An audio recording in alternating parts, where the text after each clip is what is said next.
मैं हमेशा मानता था कि हमारे देश में भी उतने ही अच्छे कोचेज या प्लेयर हैं जो इंडियन टीम को मैनेज कर सकते हैं, तो हमें फॉरेन कोच की ज़रूरत नहीं है। इंडियन टीम को कोचिंग की ज़रूरत नहीं, इंडियन टीम को मैन मैनेजमेंट की ज़रूरत है कि भाई आप एक ऐसा आदमी हो जो सारे प्लेयरों के साथ ना अच्छी दोस्ती रख सके, अच्छा ख्याल रख सके। भाई पहले हमारा सिस्टम ऐसा था कि हम बड़े ऑ में रहते थे कि वाह कोई फॉरेन कोच आएगा। आपने भी फॉरेन कोच के साथ काम किया, तो अब तो वो सिलसिला फाइनली ख़त्म हो गया, ये मान लिया जाए। मैं बीसीसीआई में नहीं हूँ तो ये बता नहीं सकता फाइनली वो ख़त्म हो गया नहीं हो गया, लेकिन ये ज़रूर है कि मैं हमेशा मानता था कि हमारे देश में भी उतने ही अच्छे कोचेज़ या प्लेयर हैं जो इंडियन टीम को मैनेज कर सकते हैं, तो हमें फ़ॉरेन कोच की ज़रूरत नहीं है। बट जो मुझे जब मैं खेल रहा था तो मैंने 2-3 बार पूछा ये सवाल अपने सीनियर से कि भाई जॉन राइट के बाद क्यों हम लोग दूसरा फॉरेन कोच चाहते हैं, तो क्योंकि उन लोगों ने बहुत सारे इंडियन कोचेज़ के साथ अपना टाइम बिताया था, तो वो ये कहते थे कि कभी कभी इंडियन कोच ना बायस हो जाते हैं, फेवरेट हो जाता है, कोई फेवरेट नहीं होता है, तो जो नहीं होता बेचारा उसकी शामत आ जाती है, वो उसको बाहर चले जाता है। तो फॉरेन कोच आएगा सबको एक निगाह से देखेगा, ऐसा उनका मानना था। बट एक्चुअली फॉरेन कोच भी आकर सबको एक निगाह से नहीं देखता, उसके भी फेवरेट होते हैं, वो भी नाम के आगे गिर जाता है, ये तेंदुलकर है, द्राविड है, गांगुली है, लक्ष्मण है, तो वो ऐसा कुछ नहीं होता। तो बाद में आप चैपल के फेवरेट बने नहीं कभी? नहीं, मैं आया तो चैपल ने पहली स्टेटमेंट ये दी थी कि भाई Sehwag will be the next captain, और 2 महीने में ऐसा क्या हो गया कि पता नहीं कैप्टन से और टीम से बाहर हो गए।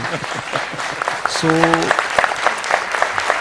ऐसा मुझे ऐसा लगता है कि कोचिंग, इंडियन टीम को कोचिंग की जरूरत नहीं, इंडियन टीम को मैन मैनेजमेंट की जरूरत है कि भाई आप एक ऐसा आदमी हो जो सारे प्लेयरों के साथ ना अच्छी दोस्ती रख सके, अच्छा ख्याल रख सके। भाई कोच को ये मालूम होना चाहिए कि बस मेरे को इसको कितनी प्रैक्टिस करानी है, इसको कितनी नहीं, जो कि आई थिंक उन सब में बेस्ट थे गैरी कर्स्टन, क्योंकि वो मुझे सिर्फ 50 बॉलें खिलाते थे। राहुल द्रविड़ को 200 बॉलें खेलते थे, सचिन तेंदुलकर 300 बॉलें खेलते थे, गौतम गंभीर 400 बॉलें खेलते थे, आकाश चोपड़ा और ज़्यादा खेलते। तो ये उनको मालूम था कि यार इनको इतनी बॉलें खेलने को मिलनी चाहिए, इसको इतनी बॉलें खेलने को मिलनी चाहिए, और उसके बाद वो छुट्टी देते थे कि भाई अब आपका काम हो गया, आप घर जाइए, होटल जाइए आराम की। तो वो उनको पता होना चाहिए कोचेस को कि यार मेरे ये प्लेयर हैं, इनको मेरे को कितनी प्रैक्टिस करानी है, किसको कितनी प्रैक्टिस की जरूरत है, किसको प्रैक्टिस की जरूरत नहीं है। तो बहुत सारे प्लेयर ऐसे भी होते हैं जो अपने आप को मेंटली प्रिपेयर करते हैं, क्योंकि उन्हें मालूम है मैं 15 साल से क्रिकेट खेल रहा हूँ, अब मुझे प्रैक्टिस में मेरी ना कोई बेटर होना है ना कुछ खराब होना है, तो अगर मैं मेंटली फिट रहूँगा, अच्छा सोचूंगा, तो शायद मैं बेहतर रिजल्ट प्रोड्यूस कर सकता हूँ। तो वो हमारे लिए वो काम बेटर है इंडियंस के लिए कि हम लोग अपने प्लेयरों को उससे मेंटली ख्याल रखें, क्योंकि प्रैक्टिस और फिजिकली तो ख्याल प्लेयर खुद रख सकता है, एक मेंटली होता है ना, उसको कंफर्ट जोन मिलना चाहिए ताकि वो बेहतर परफॉर्मेंस दे सके। मेंटल फिटनेस की आपने बात की, क्रिकेट से थोड़ा सा अलग लेना चाहूँगा कि जो स्ट्रेस की बात की जाती है आज की लाइफ में, तो एक क्रिकेटर से ज़्यादा स्ट्रेस किसने देखा जिसमें पूरा स्टेडियम आपके खिलाफ होता है कभी कभी, और उसमें आपको जाके खेलना होता है। तो ये जो स्ट्रेस, जो दूसरा स्ट्रेस है, जीवन का स्ट्रेस जिससे लोग जूझते हैं, उनको आप क्या सलाह देंगे? आप कैसे हैंडल करते थे? यार मेरा तो फंडा ये था कि स्ट्रेस लेना नहीं, स्ट्रेस देना आना चाहिए। सो मैं तो कोशिश ये करता था कि बॉलरों को स्ट्रेस दे दूं पहली बॉल पे ही, चौका छक्का मार के। सो मेरे फादर हमेशा मुझे एक बात कहते थे कि ज़िंदगी में जितना मिले उससे खुश रहना आना चाहिए। सो मैंने वो टाइम देखा है जब मेरे फादर, मदर, हम 2 भाई और 2 बहनें थी, तो 6 बंदों के लिए 1000 रुपये मिलते थे महीने के। तो उस 1000 रुपये में गुजारा किया है। फिर वो 1000 धीरे धीरे कुछ सालों के बाद 5000 रुपये हो गए, फिर वो 5000 से वो 10,000 रुपये हो गए, फिर मैं इंडिया खेला तो वो लाख रुपये हो गए एक, फिर वो और बड़ा प्लेयर बना तो 10 लाख हो गया, आज करोड़ है।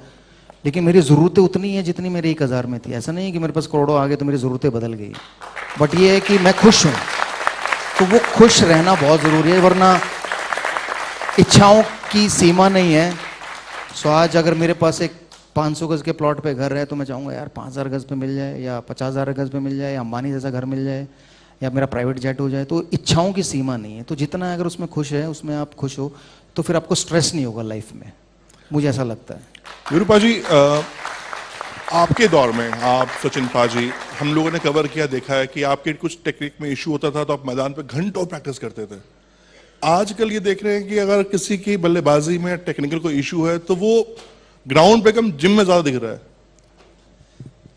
टाइम की बात है, टाइम बदल गया है। तो हमारे टाइम में हम लोग ज़्यादा कोशिश करते थे जितना ज़्यादा ग्राउंड पर, जितना ज़्यादा अपनी प्रैक्टिस स्किल्स को इम्प्रूव कर सके, चाहे वो फील्डिंग प्रैक्टिस हो, बॉलिंग हो या बैटिंग हो, तो उसको जितना इम्प्रूव कर सके, क्योंकि एंड में मेरे वो काम ज़्यादा आनी है जी। जिम वाला काम कम आना। हाँ, जिम से एक फ़ायदा हो सकता है कि मैं 10 साल के बजाय 15 साल या 20 साल खेल सकता हूँ, वो ज़रूर है, वो होना चाहिए, लेकिन वो बॉडी टू बॉडी होना चाहिए कि अगर मेरी बॉडी अलाउ करती है मुझे इतनी एक्सरसाइज करना या ये जिम वेट लिफ्टिंग करना, तो मुझे वो करनी चाहिए।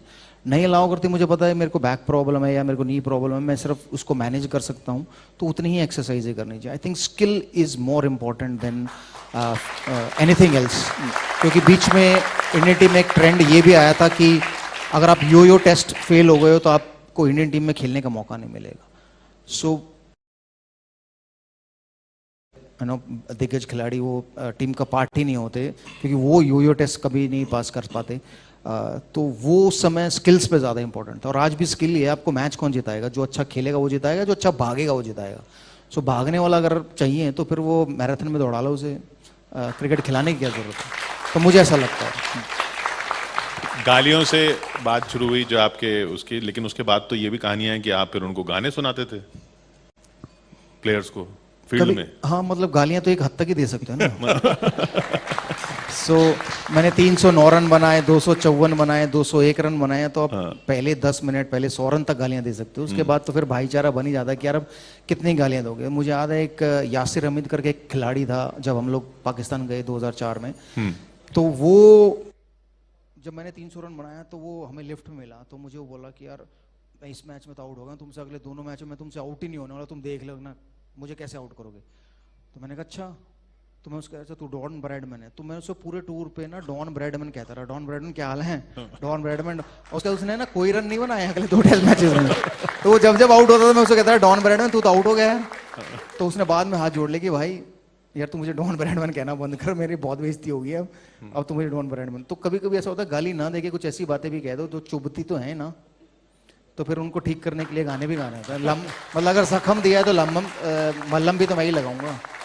तो कभी कभी गाने भी सुना देते थे, कामरान अकमल थे या वो याशिर अमीद थे, शॉर्ट लेग स्लीप पॉइंट में बैठते थे, तो मैं गुनगुना रहा होता था, कहते थे यार हमारे लिए भी एक गाना गुनगुना दे। मैच के दौरान ही खेलते खेलते? मैं बाहर तो गाता नहीं था। खेलते खेलते ही गाता, बैटिंग करते वक्त गाता था, फील्डिंग करते वक्त भी नहीं गाता। फील्डिंग करते वक्त अंपायर्स होते थे, तो फील्डिंग करते अंपायर के साथ बातें करता था, थोड़ी अंग्रेजी इंप्रूव हो जाती थी।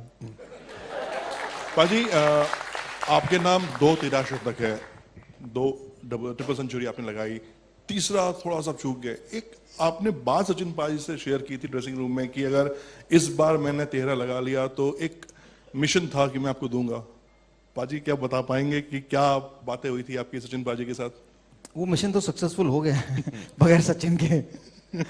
तो उसका बारे में तो नहीं बता पाऊंगा, बट हाँ ये जरूर है, मुझे एक ही लाइफ में अगर मलाल रहा कि मैंने एक बार लाइफ में कुछ करना चाहा क्रिकेट की फील्ड, वो था कि वो मेरी तीसरी सेंचुरी, ट्रिपल सेंचुरी बनाने की। वो मेरी इच्छा थी कि मैं ये बनाऊं और मैं जो मेरा काम था वो सचिन से करवाऊं, बट वो हो ही नहीं पाया। तो 293 पे आउट हो गया, तो ना मैंने उनको वो काम बोला, बट मैंने उनसे ये प्रॉमिस जरूर लिया अगर मैं ये 3rd ट्रिपल सेंचुरी बनाता हूँ तो आपको मेरे लिए काम करना पड़ेगा। तो उन्होंने बहुत पूछा कि भाई क्या, वैसे कमिटमेंट नहीं देते कि भाई नहीं क्या काम है क्या काम है। मैंने कहा नहीं, आप पहले कमिट करो कि आप करोगे। मैं ऐसा कोई काम नहीं है कि जो मैं गलत काम करूँगा। तो उन्होंने कहा कि ठीक है अगर तू बनाता है तो मैं तेरे लिए वो काम कर दूंगा।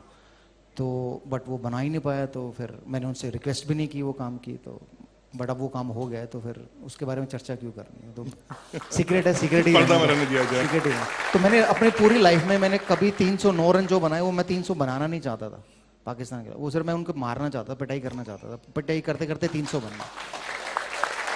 2 second triple century South Africa के खिलाफ जब बनाई 319, तो टी टाइम तक 170-80 पे मैं इतना थक गया था कि मैंने सिर्फ लप्पेबाजी की। मतलब टेस्ट मैच में जैसे T20 खेलते हैं ना, 20-20 रन एक ओवर में मारे, और पता चला टी हो गई, फिर थोड़ी देर बाद आया तो 250 पे पहुंच गया, तो ऑटोमेटिकली 300 रन बन गए। तो वो बनाना ही नहीं गया मैं, 300 रन एक ही बार बनाने का जो बने नहीं।